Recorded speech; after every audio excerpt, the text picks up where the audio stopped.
नमस्कार दोस्तों, स्वागत है आप सभी का हमारे YouTube चैनल गुरु जी में। यहाँ पर आपको 25 इम्पोर्टेंट साइंस के क्वेश्चन बताए जाएंगे जो सभी एग्ज़ाम की दृष्टि से इम्पोर्टेंट हैं। तो देखते रहिए, पूरा वीडियो ज़रूर देखें। बेरी रोग किस विटामिन की कमी से होता है? देखिए, मैं आपको बता दूं, जितने भी क्वेश्चन मैं आपके लिए इस वीडियो में लेकर आया हूं, अगर आपको उनमें से किसी का भी आंसर पता है तो आप हमें कमेंट बॉक्स में लिखकर बता सकते हैं। तो इसका राइट आंसर ऑप्शन बी हो जाएगा, विटामिन B1। विटामिन B1 की कमी से बेरी रोग होता है। अब देखिए, विटामिन B1 का रासायनिक नाम क्या होता है? तो थायमीन विटामिन B1 का रासायनिक नाम होता है। देखिए, मैं आपको बता दूं, ये जो विटामिन का टॉपिक है ये वेरी इंपॉर्टेंट है, क्योंकि यहाँ से अधिकतर एग्जाम में क्वेश्चन देखने को मिलते हैं। तो इसके लिए मैंने पहले से एक वीडियो बना दिया है, आप हमारे चैनल में जाकर उस वीडियो को देख सकते हैं। देखिए, यहाँ पर अगर हम बात करें विटामिन ए की, तो विटामिन ए का रासायनिक नाम क्या होता है?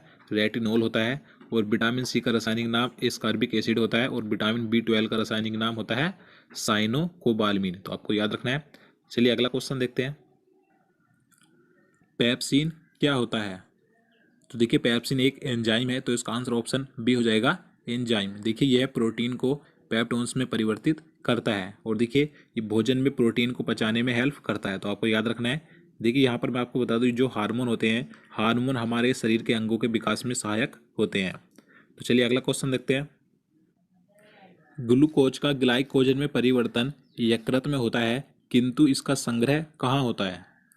तो देखिए, जो ग्लूकोज होता है इसका ग्लाइकोजन में परिवर्तन तो यकृत में होता है, लेकिन पूछा गया है कि इसका संग्रह यानी कि ये इकट्ठा यानी कि एकत्र कहाँ पर होता है? तो इसका आंसर ऑप्शन सी हो जाएगा, यकृत तथा पेशियों में। आपको याद रखना है, जो ग्लूकोज होता है ये एकत्र होता है यकृत तथा पेशियों में, और इसका ग्लाइकोजन यकृत में होता है। तो आपको याद रखना है। चलिए अगला क्वेश्चन देखते हैं। पित्त का मुख्य कार्य क्या होता है? तो देखिए, पित्त गहरे हरे या पीले रंग का एक द्रव है जो पाचन में सहायक होता है। तो इसका आंसर क्या हो जाएगा? ऑप्शन डी हो जाएगा, पाचन में सहायक होता है। देखिए, यह भोजन को क्षारीय बनाता है। और देखिए, इससे संबंधित दो क्वेश्चन एग्जाम में बार बार रिपीट होते हैं। कौन कौन से? कि पित्त बनता कहाँ पर है और ये एकत्र कहाँ पर होता है। तो देखिए, पित्त जो बनता है ये लीवर यानी कि यकृत में बनता है, और ये एकत्र हो जाता है यानी कि जमा हो जाता है पित्ताशय में। तो आपको ये जरूर याद रखने हैं। चलिए अगला क्वेश्चन देखते हैं। क्वेश्चन नंबर 5 है, जनन क्षमता में कमी होती है। तो देखिए, महिलाओं तथा पुरुषों में जनन क्षमता में कमी विटामिन ई की कमी से होती है। तो इसका आंसर क्या हो जाएगा? ऑप्शन डी हो जाएगा, विटामिन ई की कमी से। अब देखिए, विटामिन ई का रासायनिक नाम क्या होता है? तो टोकोफेरोल होता है। तो आपको याद रखना है। चलिए नेक्स्ट क्वेश्चन देखते हैं। निम्नलिखित में से कौन सा दूध प्रोटीन है? तो इसका राइट आंसर ऑप्शन सी हो जाएगा, केसीन। देखिए, केसीन हमें दूध में मिलता है जो कि एक प्रोटीन है। अब देखिए, कई क्वेश्चन यहाँ से भी एग्जाम में पूछ जाते हैं कि दूध का उजला रंग किसके कारण होता है? तो दूध का उजला रंग केसीन प्रोटीन के कारण होता है। अब देखिए, दूध का पीला रंग किसके कारण होता है? ये भी आपको याद रखना है। तो दूध का पीला रंग कैरोटीन प्रोटीन के कारण होता है। तो आपको दोनों याद रखने हैं। चलिए नेक्स्ट क्वेश्चन देखते हैं। किस विटामिन को हार्मोन भी कहा जाता है? तो इसका राइट आंसर ऑप्शन सी हो जाएगा, विटामिन डी को। आपको याद रखना है, विटामिन डी को हार्मोन कहा जाता है। अब देखिए, विटामिन डी का रासायनिक नाम क्या होता है? तो कैल्सीफेरोल विटामिन डी का रासायनिक नाम होता है। अब देखिए, विटामिन डी हमें कहाँ कहाँ से प्राप्त होता है? तो अंडों, मक्खन, सूर्य की धूप तथा मछलियों की लीवर के तेल से हमें विटामिन डी प्राप्त होता है। अब देखिए, विटामिन डी की कमी से कौन सा रोग हो जाता है? तो बच्चों में रिकेटस रोग हो जाता है यानी कि सूखा रोग हो जाता है, और वयस्कों में ओस्टियोमलेसिया रोग हो जाता है। तो आपको याद रखने हैं। चलिए अगला क्वेश्चन देखते हैं। मलेरिया रोग का प्रमुख कारक क्या है? राइट आंसर ऑप्शन बी हो जाएगा, परजीवी प्लाज्मोडियम। ये मलेरिया रोग का प्रमुख कारक होता है जिसकी वजह से मलेरिया रोग होता है। अगर हम यहाँ पर बात करें लीशमनिया, ये किसका प्रमुख कारक होता है यानी कि इसकी वजह से कौन सा रोग होता है? तो इससे काला जार होता है। और यहाँ पर बात करें विब्रियो कोमा, इसकी वजह से कौन सा रोग होता है? तो हैजा रोग होता है। तो आपको ये याद रखने हैं।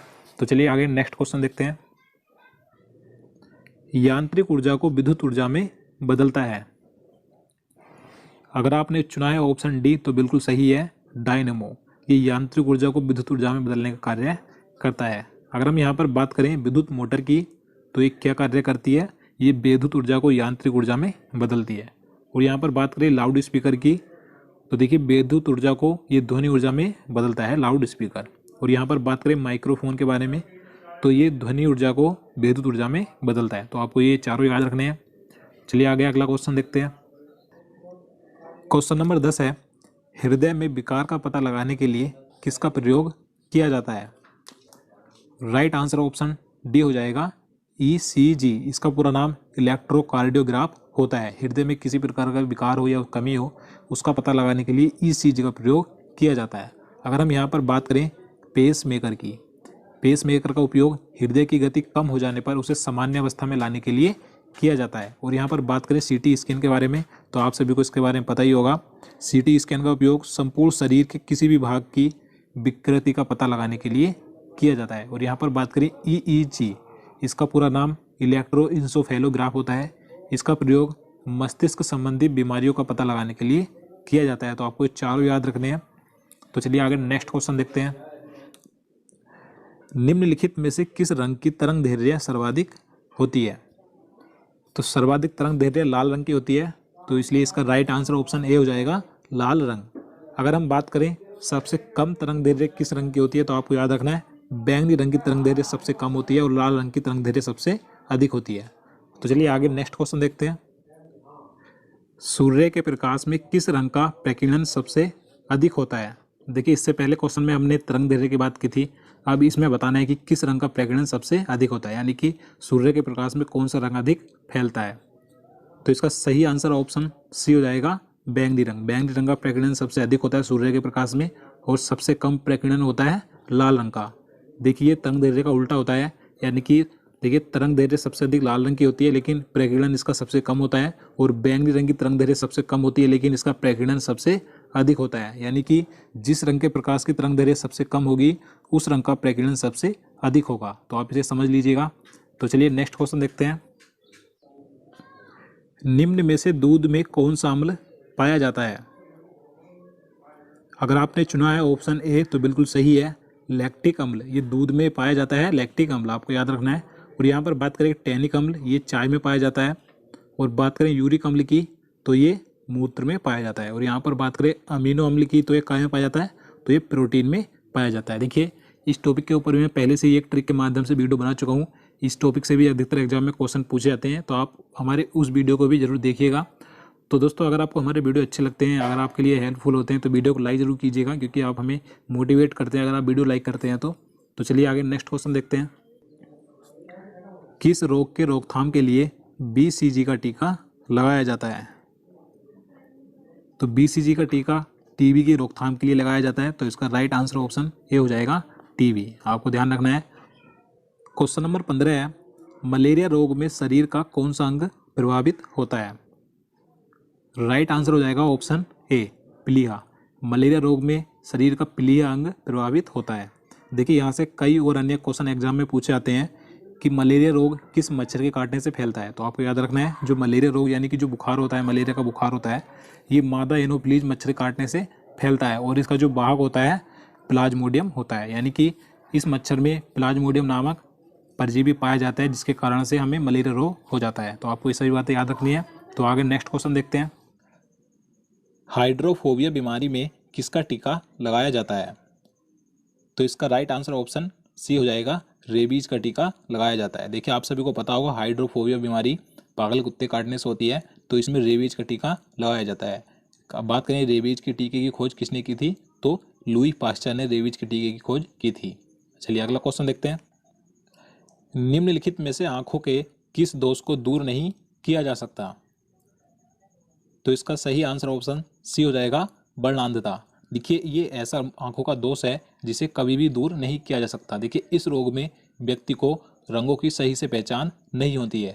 देखिए यहाँ पर बात करें मायोपिया, कई बार पूछा जाता है कि मायोपिया को क्या कहा जाता है। देखिए जो निकट दृष्टि दोष होता है उसे ही मायोपिया बोला जाता है। देखिए मायोपिया दोष को दूर करने के लिए अप्तल लेंस का प्रयोग किया जाता है। और यहाँ पर बात करें हाइपरमेट्रोपिया, तो ये किसे कहा जाता है, तो दूरदृष्टि दोष को हाइपरमेट्रोपिया कहा जाता है। और इस दोष को दूर करने के लिए उत्तल लेंस का प्रयोग किया जाता है। तो आपको ये दोनों नाम याद जरूर रखने जो मैंने आपको बताए हैं।